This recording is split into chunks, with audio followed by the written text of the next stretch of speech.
and then on another, you hold your fist up, your right fist up like this, and then we'll recite this oath. If the president takes the lead. Everyone mention the name.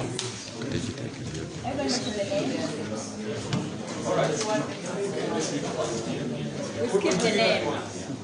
Do it at once. Just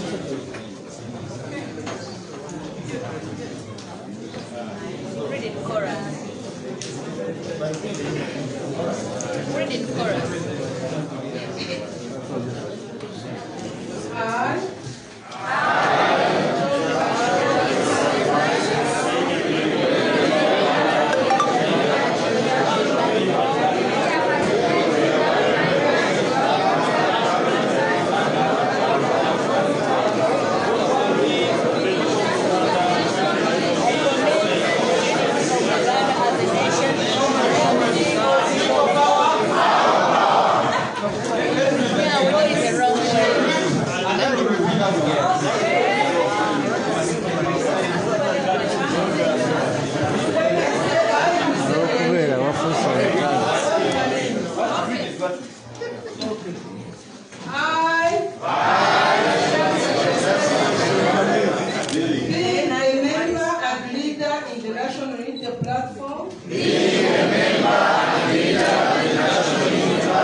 Objectives of the party. I commit to the unity of Uganda as a nation. And will serve all people without regard to their ethnic origin,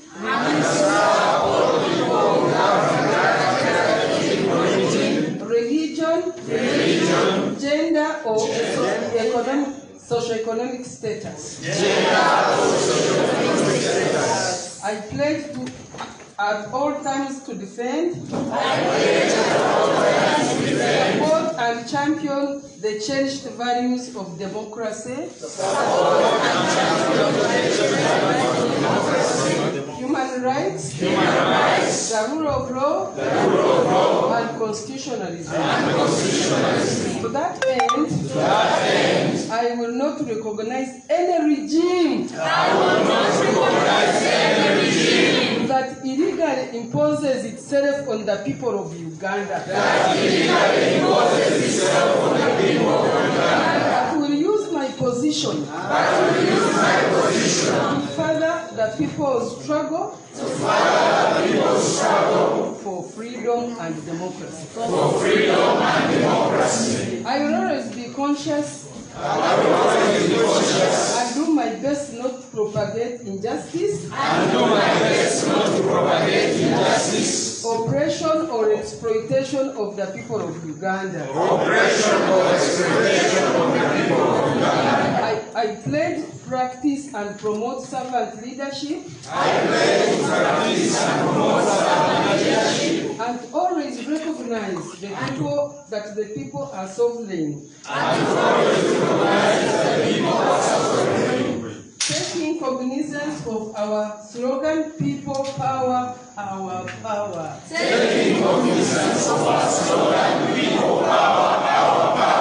I promise to use my position diligently. In the service of the people of Uganda. Guided by the principles of accountability, transparency, equality, and social justice. I recognize that corruption is a cancer. And that it has destroyed our country. I made an integrity pledge and promise to fight and shun corruption, in all its forms, including bribery, misuse of public resources, and conflict of interest. During my tenure as a leader, I make a solemn oath to be guided by the values of discipline, reliability, integrity, inclusiveness, fidelity, and service. I make this pledge willingly and without compulsion. So,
Ronnie, let's be inside. Yeah, and the copies, please, we're collecting them here. Just move them the way you move them initially. Just a copy. You will take one and you will send in one more.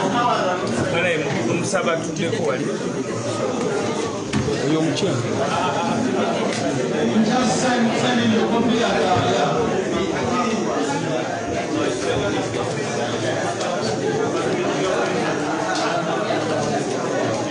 Yes, comrade. If you cannot take your seats, please. Then, let's close this.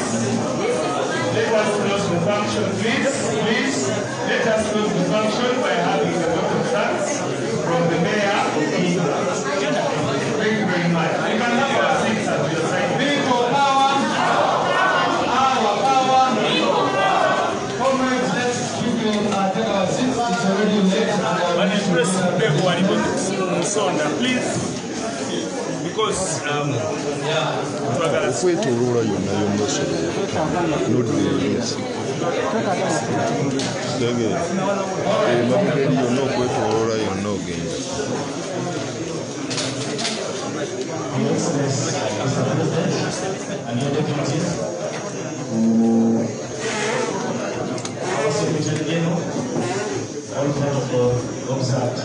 Mr. President, I take this opportunity to thank you and the entire team of the National Unity Platform for choosing Giga to have this solution that we are concluding tonight. I take this opportunity, ladies and gentlemen, to congratulate you upon winning those positions. As we've heard all that they have taken us through, we should take all those communications very serious. And it is proper that we have just shown this oath of allegiance. We have to stick to the truth. And remember, the truth will always set you free. These offices we are taking on is a very big task. Most of my colleagues in the local government, We are going to face all sorts of fights from the government. Remember, you have the mandate of the people, but now we are going to fight the RDCs, RCC, this so, you want talk about it. Remember, Mr. is way of doing things. When you're a group of 4, each group has that intelligence person. So we must be very careful, but we just have to learn to work with them and deal with them. Remember that the Honorable book that Professor was telling us to fight for our position and space. Don't let your space be taken by these guys. One, they take space by buying. They have all what it takes. And remember, buying you, they are not using their money. It is our resources. You, the mayors and LCs, we are going to collect all the taxes, to sell them, they sell that. They use the same money to buy out. So for me, I will just urge you, don't accept their offers. Mr. President, for me, I pledge, I'm going to represent you. You people, I won an election with less than 2 million to become a State of the Year. With less than 2 million. In my election and campaign, I used less than 6 posters that I paid for. I put one in Uganda, one in Mafuda, Muwonge, one in Bamasese, one in Central, in the town, and the other in Muwonge. Maybe the other platform I had is the radio, because I work on radio. But I will tell people, if you want to see me drive, those who don't know, go to where? And I want to assure you, people chose on me, the ghetto boy, because they have lost trust in these people. This can just explain to you. They have lost hope in these people. I'll not take much time. You people, Ginger is for you. Ginger is our city. And I think you saw how beautiful it is. Here is the source of the land, and the river is there flowing. You are always welcome. So I'm hosting you in Ginger for these 2 days. Thank you very much for coming. And my fellow comrades. Banage, Shitaka, Mwene, Kawazinga, Rani Mulam. Someone get more so I don't know. She didn't know Chamino. If you are praying for this, you will do that. Zero Angeli Casolo. We are one come. Baba Angeli Casolo. Sabu Sokawana, who are you? Baba President Wayfay, come away from the chamber, the center. Baba, you. But Uganda, motherland, connecting. The first time I met His Excellency was way back. In fact, in a business. I did Zen and for going to be a ghetto boy, I swinged. But was a swinged, I'm numerating. 2 years we are racing on the challenge. Now the cheating and the symbol for connecting young talent. So, already me, Nika Bia is named so to our winner. I am not going to want to ask where so many children not take care of weekends at Darland. Not take care of weekends at Darland. At Tandy Kokuchi come. Now we are becoming a tribalistic, putting up one person. After we care to guarantee. Ubuntu tano mtu kutwela bizera ebinene twatandika okulowooza ku bintu ebitono ekyokukola ki okulowooza ku bitwala maiso. Uganda kikulina okusinga amawanga gaife. Ayi tikitobera kusigala amawanga gaife kusinga Uganda. Basaba mu email tusabe.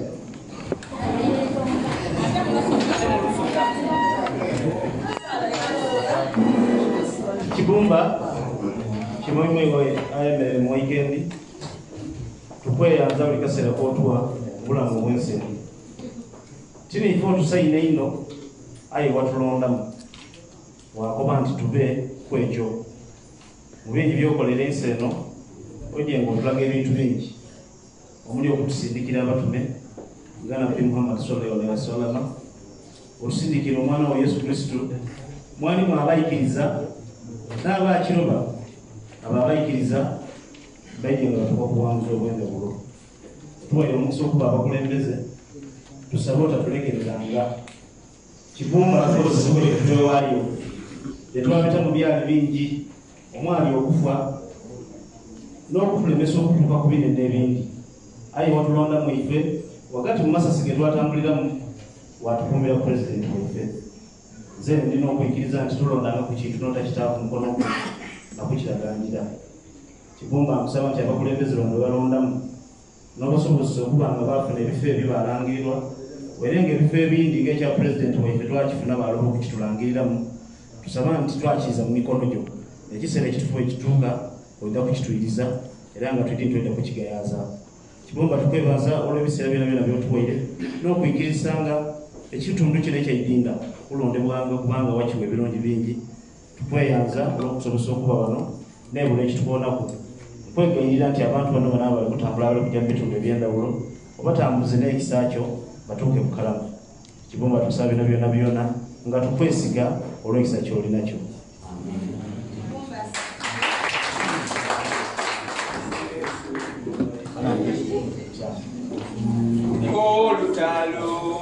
Yes, olukungaana olusirika bwe lutyo bwe luwedde tuliyambala engule olutalo nga luwedde tuliyambala engule tulizimba mu Uganda empya. People power, our power, our power, people power. Kati niwe tutema onalebo zake katono nnyo ogerako nawe katono.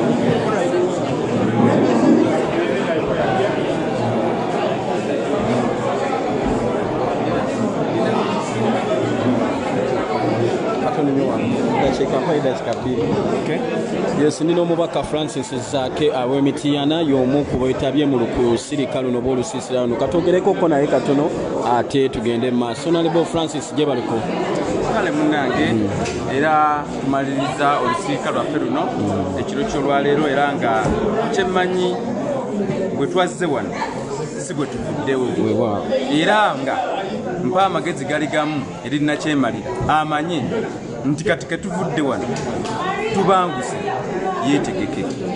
Bannayuganda basuubira eki mu lusirika luno? Bannayuganda balina okusuubira ebintu bingi nnyo bye tukiriziganyizaako bingi nnyo era nga omwogezi waffe era nga ye Joel Ssenyonyi w'ekibiina kyaffe ekya National Unity Platform agenda kuvaayo n'ebyo abitegeeza eggwanga bye tusazeewo nga ekibiina kyaffe era mu lutula luno lumaze ennaku 2 tukulaba nti tubijjayo bulungi nnyo era ng'essaawa zino agenda kwogerako eri gye muli. Weewaawo katugende gye tuli gyali tweyanziza nnyo tweyanziga omubaka Francis Zaake bw'atyo munnange bw'atutegeeza y'omu ku beetabye kuno.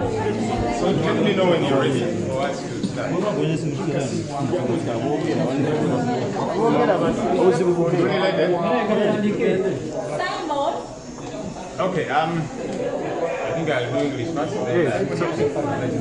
So today, the 17th of April 2021, we have concluded our retreat as NUP leaders. We came here yesterday. We are in Jinja. We came here yesterday, leaders of the party, within the party structures, our elected leaders, members of parliament, district chairpersons, and mayors. We thought that we should begin with this team to discuss a couple of things. Like we say, we've always met in Kampala for 1 hour, for 2 hours, but we never have time to ruminate over various issues. And so we thought, let's get away from town, take off time, and discuss a couple of things. And so we have concluded the retreat today. The retreat has culminated into resolutions, 7 resolutions that we have taken as the leaders of NUP on behalf of our members, on behalf of our supporters, and on behalf of Ugandans who we believe are interested in a better Uganda. These are the 7 resolutions that we have taken at the end of this retreat. Number 1, we recognized our achievements as the National Unity Platform, and we thank Ugandans for supporting us. Right from presidential level, parliamentary level, local government, we performed incredibly well. Of course, there are challenges that we are still grappling with, and we are not going to tire at presidential level and elsewhere. But by and large, Ugandans embraced us, they showed us a lot of support. And so as the leadership of the National Unity Platform, we recognize that and we salute Ugandans out there and we tell them, let's keep soldiering on. Resolution number 2. The leaders recommitted themselves to the struggle for freedom and democracy in Uganda. To that end, they committed to the continued struggle against Museveni's illegitimate rule. We know that Mr. Museveni is continuing to force himself on the people of Uganda. And as leaders, we are saying we must keep fighting. We have not arrived where we should arrive. Number 3, the leaders committed to the use of the positions we hold to further the struggle for freedom and democracy. We hold various positions as MPs, local government leaders, etc., and we have agreed and resolved that we are going to use these positions, that we are going to use these platforms to further the struggle for freedom and democracy. Number 4, as leaders, we have taken an oath of allegiance to uphold the values of NUP and to serve Ugandans diligently. That's very important because we occupy these positions in the stead of Ugandans, on behalf of Ugandans. And so it's important, we found it important to take this oath of allegiance and to abide by it. It's one thing to take an oath of allegiance, but our leaders have committed themselves, all of us have committed ourselves to abide by this oath of allegiance, to uphold the values of our party and to serve Ugandans at large diligently. Resolution number 5.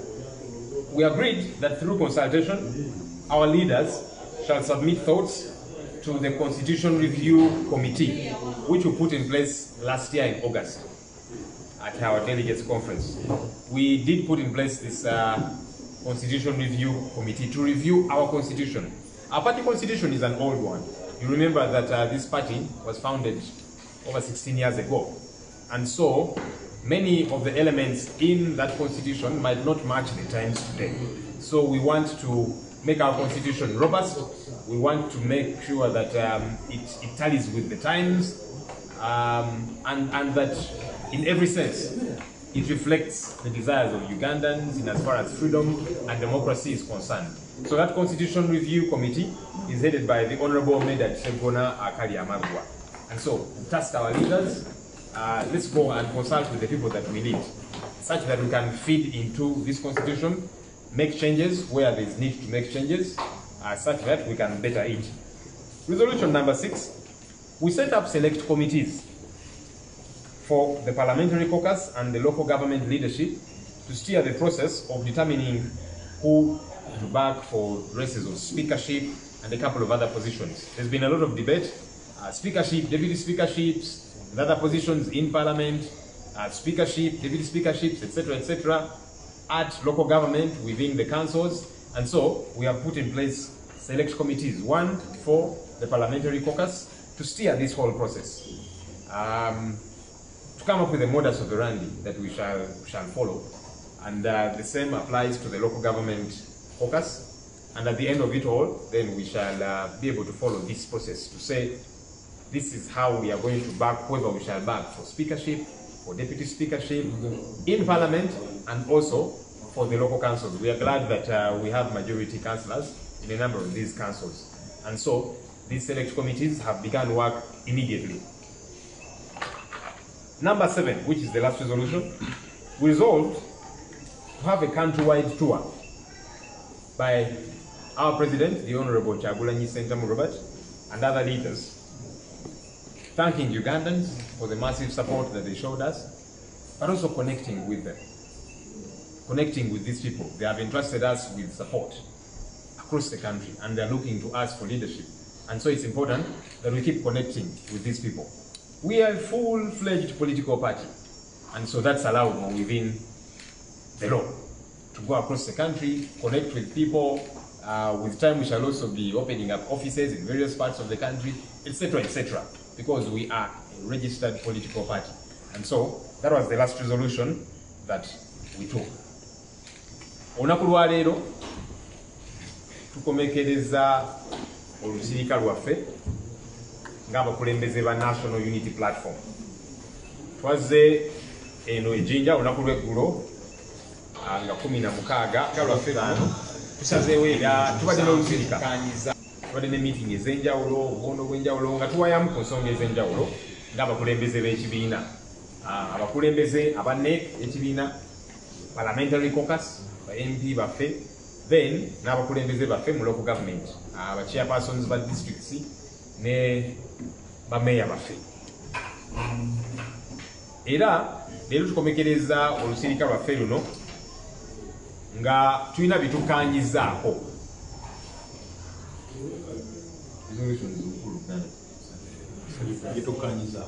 kale bitukanyizaako nga bwe ŋŋambye so ng'abakulembeze ba NUP ku nkomekerero y'olusirika lwaffe luno tusazeewo ebintu 7 byetukanyizaako ez'obuyite resolutions etugenda okukwasaganya etugenda okutambuza. Ekisookera ddala etukanyizaako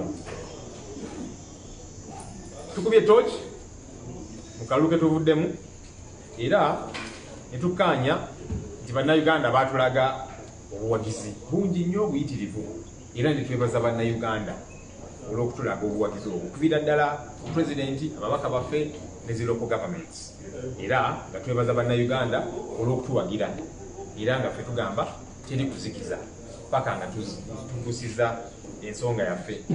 Ekyokubiri kitukanyizaako abakulembeze baffe kibiina ba MP ba local government leaders tweyamye okusigala nga tusosowaza struggle gye tubaddemu era gye tukyalimu struggle ey'okununula eggwanga lyaffe ey'okufuna obwenkanya ey'okugyawo enfuga bbi ey'okuteekawo enfuga eya demokrasiya mu ggwanga lyaffe lino erya Uganda era mu nsonga eyo ng'abakulembeze tweyamye okusigala nga tulwanyisa effuga bbi erya mwami Museveni kubanga Museveni ye asazeewo nti ajja twekakanga bannayuganda bagamba nedda ssebo tukukooye naye n'agamba nti nja bafuga lwa mpaka so tweyamye ng'abakulembeze tujja sigala nga tulwanyisa effuga bbi ya mwami Museveni.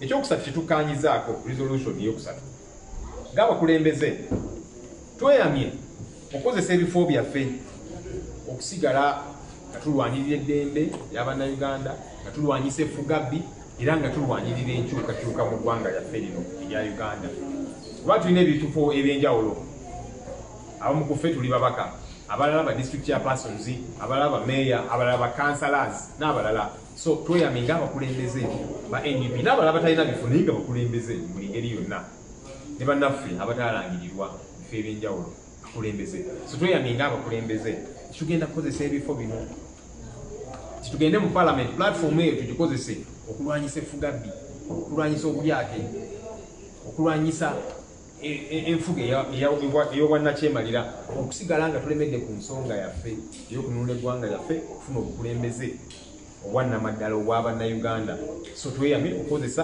ebifo byaffe ba MP district chairpersons abameya bakansala n'abalala.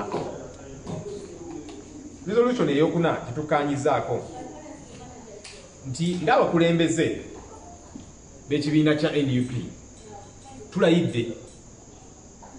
tulayidde kiyite oath of allegiance mu luzungu tulayidde okutambulira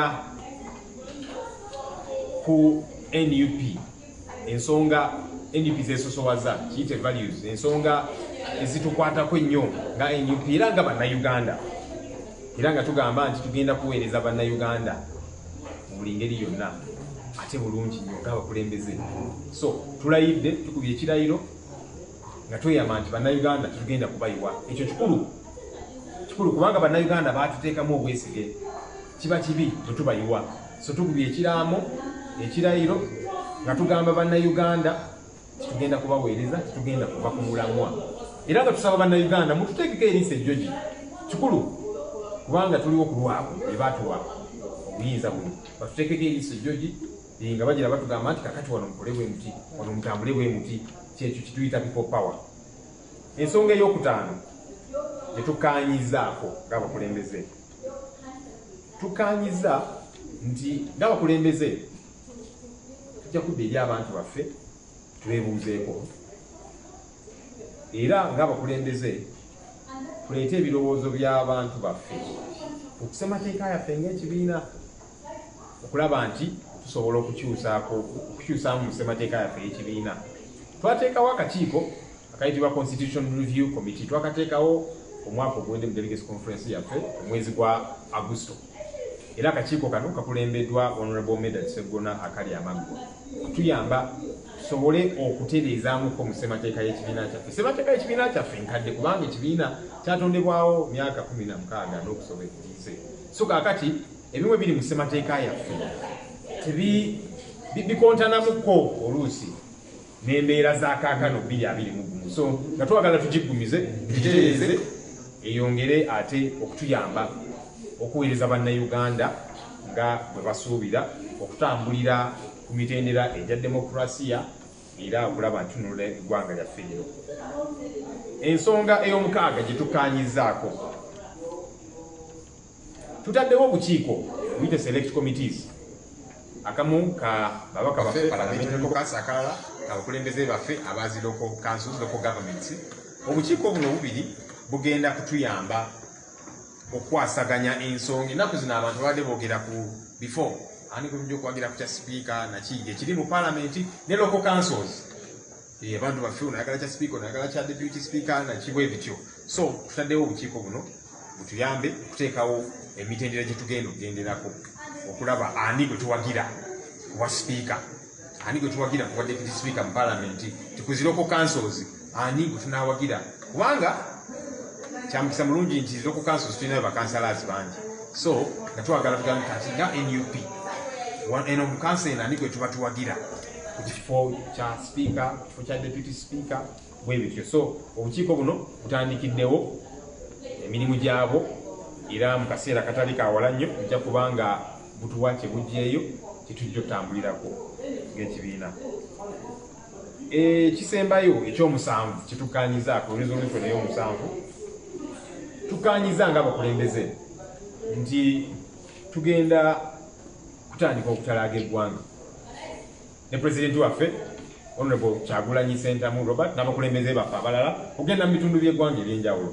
Sookera ddala okwebaza bannayuganda nga tubaatulaga obuwagizi okuviira ddala ku ntebe y'obwa pulezidenti, MPs, local governments, era n'okulaba engeri gye tutambula nabo kubanga batuwadde obwesige, batulinamu nnyo essuubi.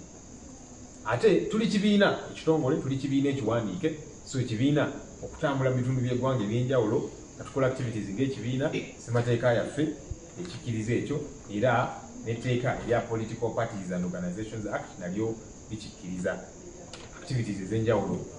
Oluusi gye bujjaeyo tujja natandika okugulawo zi ofiisi za NUP mu bitundu by'eggwanga eby'enjawulo. So tusazeewo ng'abakulembeze nti ekyo nakyo tugenda kukikola mu bbanga eritali lyawala nnyo.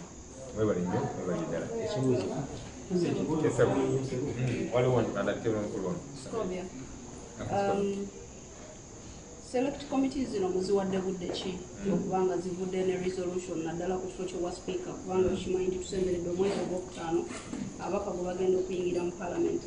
Kibuzo kyange ekyokubiri, mu kirayiro kye mubaze era kyemulaze nti muteekeddwa okuba ng'abakulembeze, ku paragraph ey'okubiri mulaga nti mugaana okurecognizinga regimu yonna eyewaŋŋamya mu bukulembeze. Muteekawo government eyammwe egenda okukola nga kyetulabye FDC kyeyakola nga kaluka 2016 kawedde, oba kigenderwa kyo ky'okuteekamu akawaayiro kano mu kirayiro kyammwe?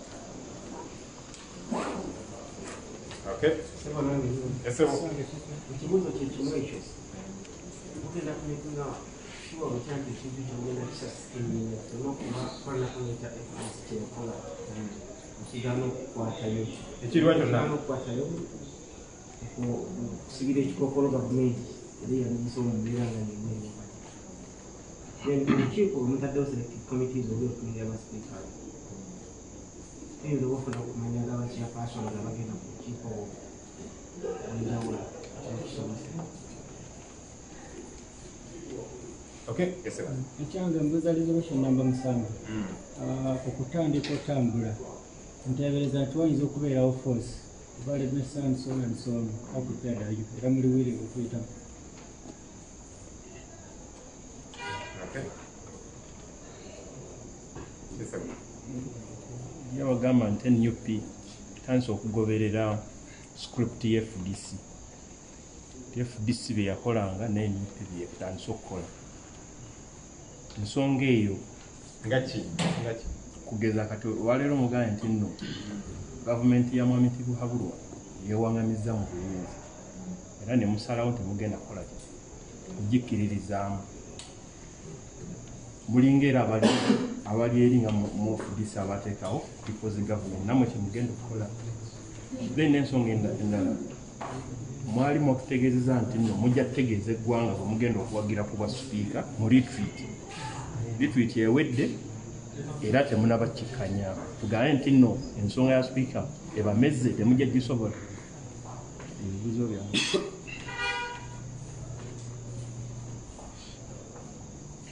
Okay, yes, sir.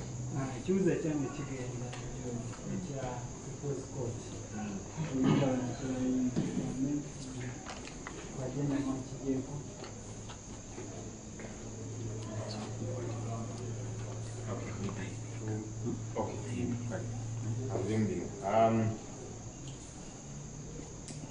So, for starters, the duration of the select committees, our hope that within about 2 weeks, we should have finalized this matter because in mid-May, our leaders are going to swear in. As MPs, we're going to swear in local government leaders and all of that. So in about 2 weeks, that's what we told the committees, to expedite this whole process such that in about 2 weeks, we have concluded these matters and we have a format that we are going to follow, go to back, etc., etc. And maybe I'll tie that in with a question from him, that we told people will come for the retreat and then tell them who will support and so on. I don't remember, at least not me, saying that we necessarily, that yes, we are going for a retreat to discuss who to back for speaker. We came for the retreat to discuss a number of things. And I've given you an update on also this question that excites yourself and others, the question of speakership. You know, we are glad that out of this retreat, we have gotten a modus operandi. We don't want to just be excited and just, you know, we like to be organized. And I think it's important to be organized. And so we put in place a select committee, given in terms of reference, to expedite this process, such that work can be done in an organized manner. The legitimacy of Mr. Museveni, look, the forces of change that have been at this for a very long time have been battling with the same issue, right from the time of Dr. Paul Kawanga Semogerere, who played an incredible role. You know, then came Dr. Kiza Besigye, who we have learned a great deal from. And these two gentlemen, by that, as they have said, they have not left the struggle. We, for example, every so often go visit them and they share wisdom with us. Now operate like this and like this, you know. When you're dealing with the dictatorship, it might not happen in 1 year. It's a continuous fight. So for us, we have continuously said, Mr. Museveni, you're imposing yourself on the people of Uganda. And so whatever we do, we keep fighting that.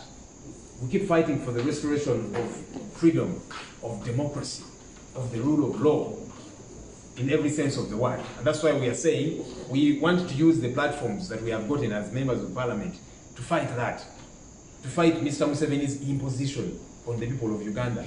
You've seen how he has come over time, amend the constitution, bribe MPs, remove term limits. We think that's legitimate, that's illegal. You know, bribe members of parliament, remove age limit, that's illegal. And so we want to keep fighting these illegal tendencies. We feel, and we have observed, that Mr. Museveni keeps operating illegally. And so for us, we are saying we are not going to stop. We are not going to tire until all these illegalities end, including him going with his leadership. Yes, on resolution number 7, how prepared are we? Afterwards, I'll translate it. How prepared are we on resolution number 7, going across the country, police, etc.? Look, for us, we have always observed the law. You remember that we set out to hold consultations in January of 2020, even before COVID was in place, and we followed the law. We wrote to the Electoral Commission, we notified them, and we notified police too. Remember when police covered us and all of that, and yet there was no COVID, which they eventually began to use as an excuse, you know. But for us, we said, look, this is provided for within the law. We want to operate within the law. That's how we have always operated. And that's why the numerous times, most of us have so many cases in court. We thank our lawyers, Malindi and several others that keep presenting us in court. Not one of us has been convicted. Because whatever we do, we operate within the law. So for us, we are saying, we are an officially registered political party, recognized within the law. And so a political party can engage in activities. You know, one of them is a meeting such as this one. We kept thinking maybe police will come and raid us.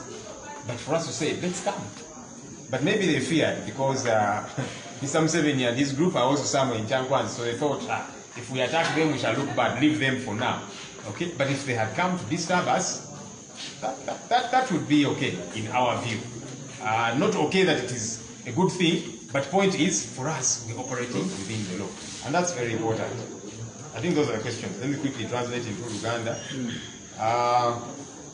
Obukiiko bwe tutaddewo tusuubira nti mu weeks nga 2 tujja kubanga tufunye engeri gye tugenda okutambulamu kufuna abantu be tugenda okuwagira wa speaker, deputy speaker mu parliament ne ku zi local governments, local councils nga bwe tubagambye. So tusuubire nti kijja tuyamba okufuna emitendera.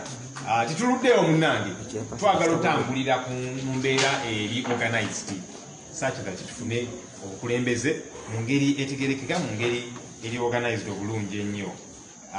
Yes, Mwami Museveni tukyamulwanyisa yine gavumenti ye kubanga bayisa bannayuganda akakande batambulira ku nkola etali ya demokrasiya. So ffe tugamba nti kino kikyamu, era kyetuvuge tugamba nti ng'abakulembeze tugenda kukozesa platform zetulina ng'ababaka ba palamenti, bameya, district chairpersons naki okulwanyisa effugabbi nga bannaffe baze bakola. Dr. Semogerere yatandika, Dr. Kiza Besigye aye tebannabivaamu nga bwe babagamba, era ffe tubatuukirira ne tubakyalira ne batuwa ku magezi ono mukole bwe muti. Kati naffe tukyalwana okulwanyisa Nakyemalimaka nga tugusiza ensonga eno. Aba South Africa baali balwana apartheid nga babayisa obubi abaddugavu. Tekyatwala na myaka 10, kyatwala ddala emyaka mingi. Mandela bamusiba emyaka 27 naye tebassa mukono. So naffe tugenda kussa mukono. Slave trade bwe kyali mu Europe n'awalala, emyaka n'ebisiibo nga abaddugavu babonaabonya bali mu buddu naye tebapowa. Naffe tetugenda kupowa. Tukyalwanyisa effugabbi erya Mwami Museveni. Waliwo yabuziza ekibuuzo ekya the People's Court. Nino nayo People's Court. Nga abakulembeze otuula ne tugamba nti kakati tuvuddeyo n'ensonga semasonga 7. Kiriko ebyo nti ensonga eno tenaggwa. So the question of the People's Court, here we are, meeting here as leaders, it is part of that whole process to say the election happened, but it did not go right. And Ugandans are raising too many questions, yet the answers are few. So even this that is happening is part of that whole process to fight so that ultimately we return to the rule of law, democratic tendencies, etc., etc. Resolution 7 tokivadde mu Uganda.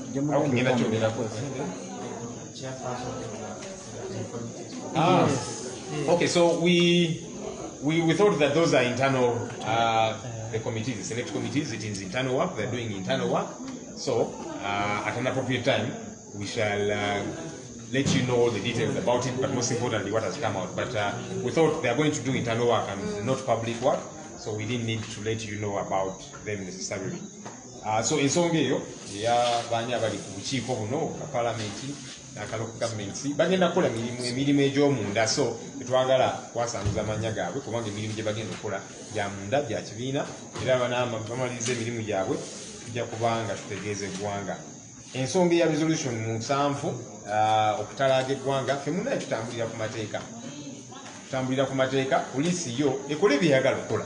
Twalagala okukola consultations mu January ya 2020 nga tewanabawo na COVID ebeekwasa kaakano, naye poliisi n'amagye baatulemesa, naye ffe twagamba tutambulira ku mateeka era akakiiko twakawandikira ebyokulonda, poliisi tugitegeeza, bo ne bakola effujjo lyabwe ne bwe bazze bakola mu kalulu na kimwabiraba byonna. So ne ku kino tuli kibiina ekitongole, ekibiina kikkirizibwa okubeera ne activities ezimu bulewo zi office talaga eggwanga mobilizing naki abalala babikola muze mbalaba era namawulire tuze nga tulaba ku zi TV zammwe nga tuwulira ku zi radio zammwe ne mutuwulira kakati bano abakulembeze bakino ekibiina era babadde ne meeting wano babadde mu meeting mu kitundu kino okusinganya abakulembeze baabwe naki naffe kyetwagala okukola era nga tugamba tetwagala embeera ey'abaana n'ebyana mwebale nnyo mwebale Geto TV omulungi mukwano gwange ali eyo olunaku olwaleero ekibiina ekya National Unity Platform lwekikomekereza munange enteekateeka zaakyo balwoyinza okuyita olusiisira muganda wange oyinza okuyita olusiisira lwe babaddemu nga bateesa ebintu bingi ani gwe banaalonda ku bwa sipiika obwa paalamenti ani gwe banaateekawo ku bwa deputy ani gwe banaalonda basipiika ba councils ez'enjawulo n'ebintu ebirala bingi basomye ebintu bingi okuva eri abakugu naddala bannabyabufuzi ab'oludda oluvuganya mu gavumenti ezitwetolodde ez'amawanga ag'enjawulo zonna basobodde okubiyitamu olunaku olwaleero abafunye ba professors okuva mu university ez'enjawulo abaabiwumula n'abo abakyabirimu ne babasomesa ebintu ebyenjawulo bingi engeri gye bakwata mu gavumenti engeri gye balina okukwatamu abantu n'ebintu ebirala ebyefaananiriza webito n'olwensonga eyo muganda wange olunaku olwaleero bwe batyo bwe bakomekereza olukuŋŋaana lwabwe waneeno ejjinja oba gyoyinza okuyita tabamiruka ababaka ba National Unity Platform bonna abalondebwa babaddeyo kojeko Honorable Segirinya ali ku kitanda bonna babaddeyo okuviira ddala olunaku olwajjo President w'ekkomi Robert Kyagulanyi Ssentamu abaddewo okutuusa olukuŋŋaana we luwedde baganda baffe njagala okutegeeza muganda wange nti munzikirize olunaku olwaleero nange nkome wano ate twolekere gye tugenda okusula oba gye tugenda ngeri gye tugenda otambulamu njagala okutegeeza nti bakubye ebirayiro muganda wange bakubye ebirayiro nga bw'obiraba wano bakugamba kanteekewo erinnya lyange Buganda Ronald Mugenyi being a member and a leader in the National Unity Platform National Unity Platform do humbly pledge to love my country Uganda at all times and work for the well-being of the people of Uganda. Ne bajja ku line ey'okubiri bakuba birayiro consequence of the vision, mission, aspiration, objective of the party. I commit to the unity of Uganda as a national and will serve all people without regard to their ethics, organ, religion, gender, or socio-economic status. I pledge to at all times defend, support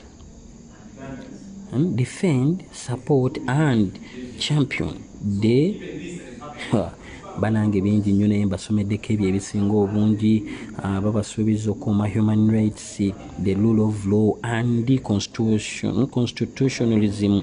To that end, I will not recognize any regime that illegally imposes itself on the people of Uganda. Ako kankabaddemu baganda bange.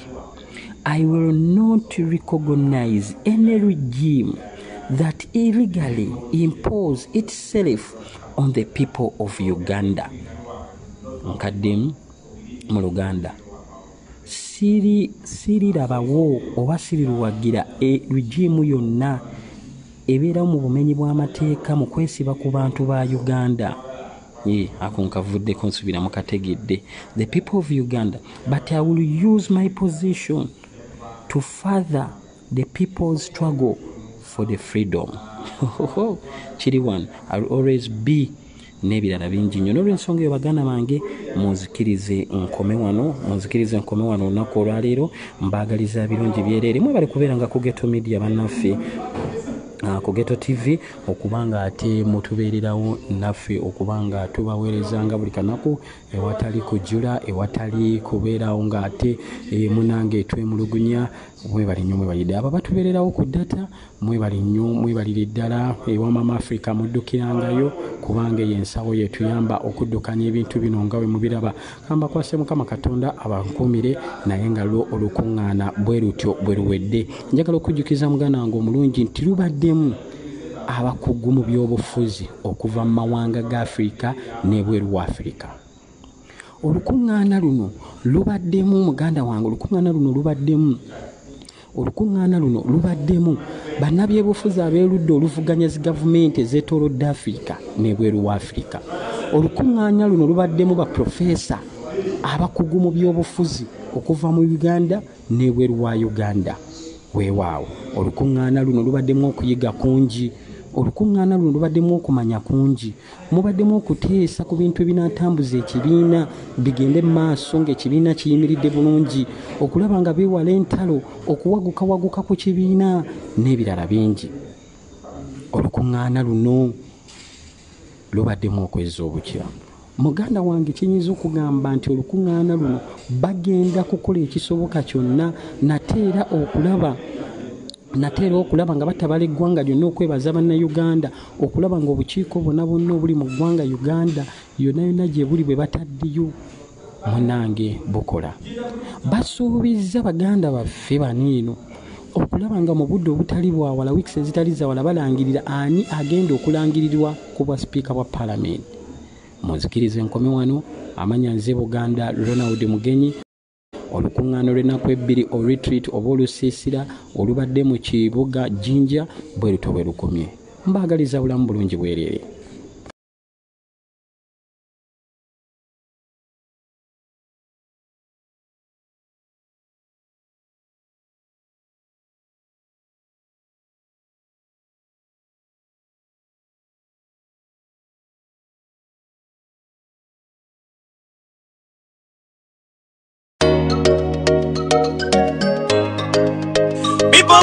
Our power, and it can die things.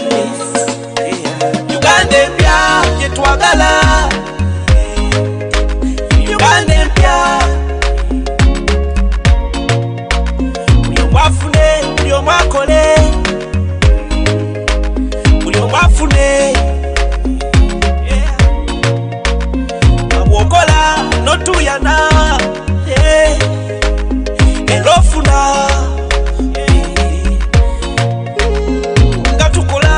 Netutoba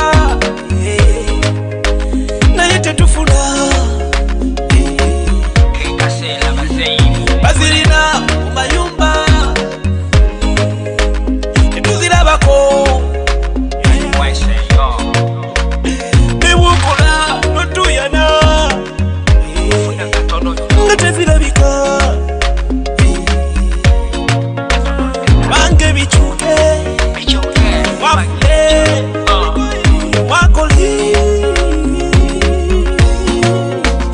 Mukama tuyambe tubikwasiza egwa bisobola bituyite balino tebatulabawo oyogera amazima oba mukyamu awula okujjawo tulina musango etubagamba nawo wabiraba people power our power hey Mukama tuyambe nga twasoma twamala tulieno tusonga tulieno kubiyo weyagala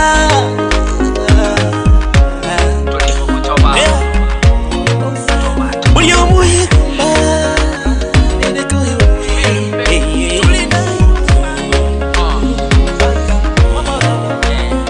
twasoma twamala tulieno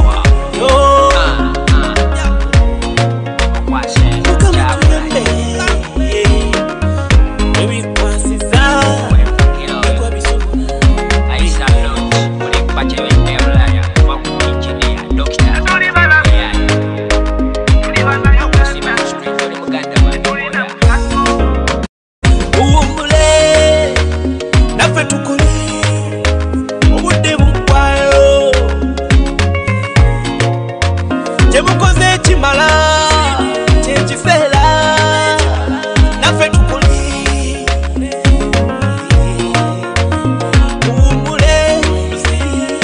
umule chimala nafe tukuli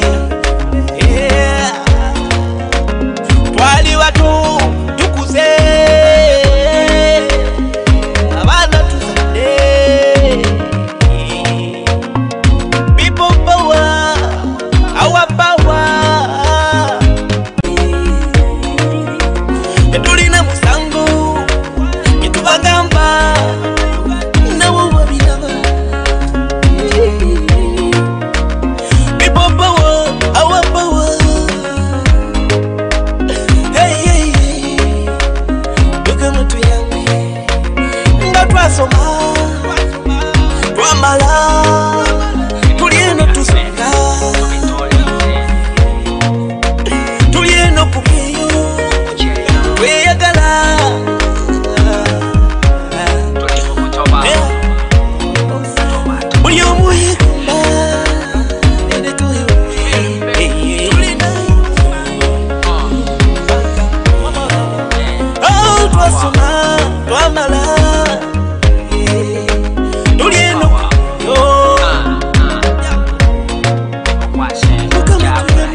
People power, our power. Anikidating this. Uganda pia yetwagala. Uganda pia. Uyo wafune, uyo wakole. Uyo wafune. Awokola notuyana. Elofuna. Ngatukola netutoba. Naye tetufuna. Bazirina mumayumba. Netuzirabako. Newokola notuyana. Nga tezirabika. Bange bichuke. Wafule. Wakoli. Mukama tuyambe. Tubikwasiza. Egwa bisobola. Bituyite. Balino. Tebatulaba wu. Oyogela amazima. Oba mukyamu. Awulo okujjawo. Tetulina musango. Tetubagamba. Nawo babiraba. People power, our power. Hey, hey, hey. Mukama tuyambe. Nga twasoma. Twambala. Tulieno tuseka. Tulieno kubyeyo. Weyagala.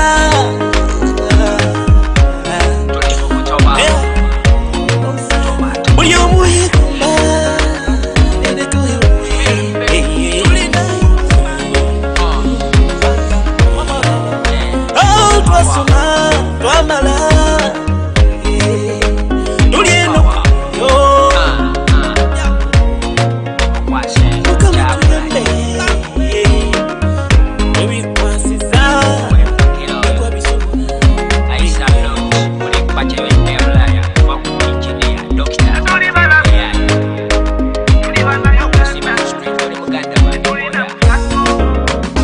Muwummule. Naffe tukole. Obudde bukwayo. Kyemukoze kimala. Kyekiseera. Naffe tukole.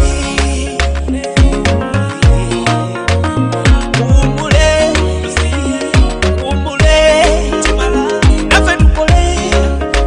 Yeah. Twali bato tukuze. Abaana tuzadde. People power, our power. Newokola notuyana. Nga tezirabika. Bange bichuke. Wafule. Wakoli. Mukama tuyambe. Tubikwasiza. Egwa bisobola. Bituyite. Balino. Tebatulaba wu. Oyogela amazima. Oba mukyamu. Awulo okujjawo. Tetulina musango. Tetubagamba. Nawo babiraba. People power, our power. Hey, hey, hey. Mukama tuyambe. Nga twasoma. Twambala. Tulieno tuseka.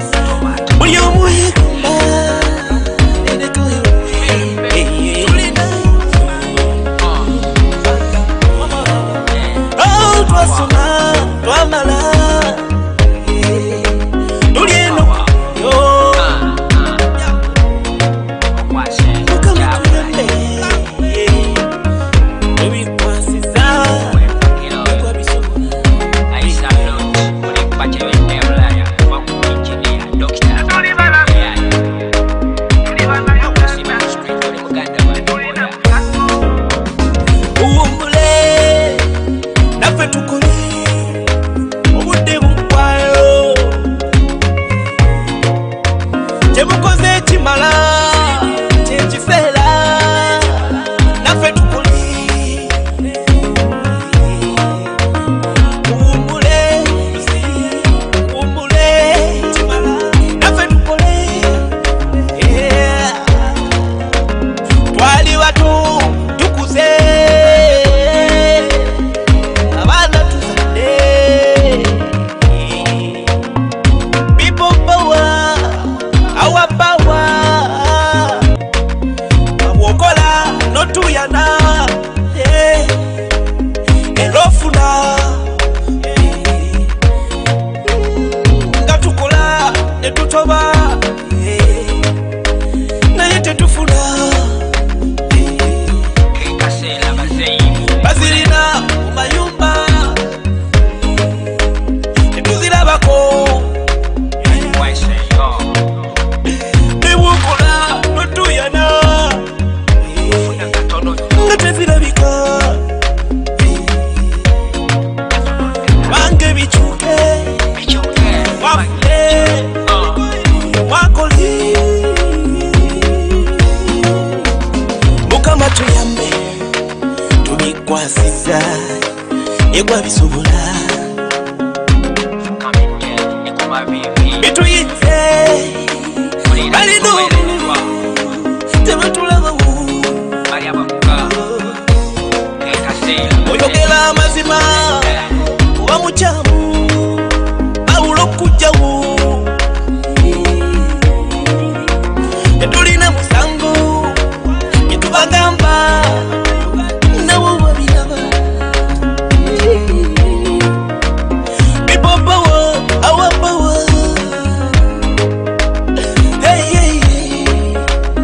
yogama tuyambe nga twasoma twamala tulieno tusonga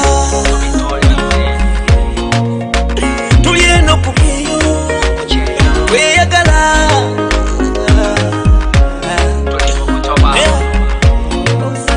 buli omu yegomba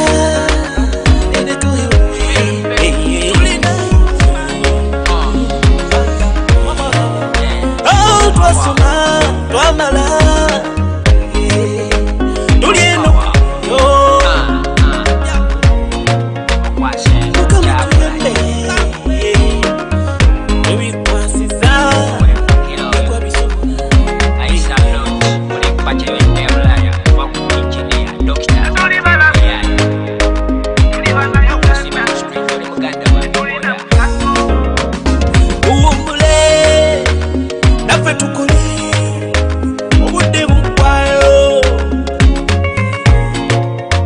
temukoze kimala tekifeera naffe tukuli uwummule naffe tukole twali bato tukuze abaana tuzadde people power our power Bobi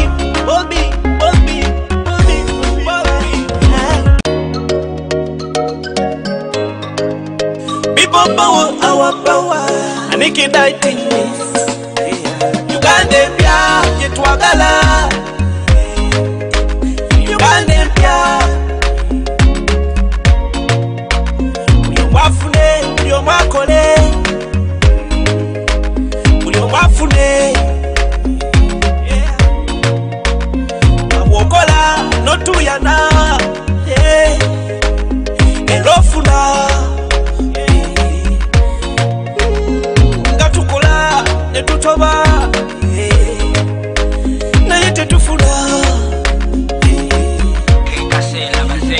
bazirina mu mayumba tetuzirabako newokola notuyana nga tezirabika bange bikyuke wafule wakoli mukama tuyambe kwasiza egwa bisobola bituyite balina obululu tebatulabawo oyogera amazima oba mukyamu bawula okujjawo tetulina musango gyetubagamba nabo babiraba people power our power hey tukama tuyambe nga twasoma twamala